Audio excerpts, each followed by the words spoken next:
अस्सलामुअलैकुम बच्चों, कैसे हैं आप सब। उम्मीद है आप सब बिल्कुल ठीक होंगे।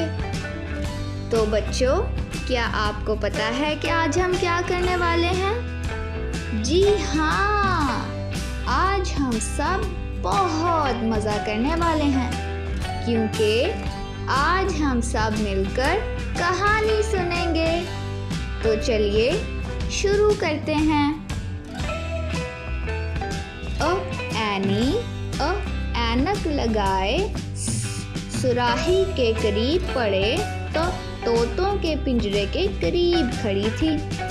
इसके ज़ईफ़ दादा जो करीब रखे सोफे पर बैठे थे ने एनी को आवाज़ दी। उन्होंने एनी से कहा कि ज़रूफ के करीब रखे हुए संदूक में से गलीचा निकाल लाओ।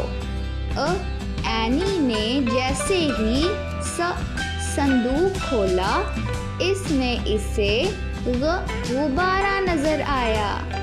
इसने अपने ज़ईफ़ दादा से इस गुब्बारे से खेलने की इजाज़त ली। एनी बहुत खुश थी। कितनी मज़े की कहानी थी। मुझे तो गुब्बारे बहुत पसंद हैं।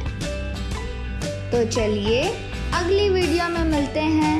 तब तक के लिए खुदा हाफिज़।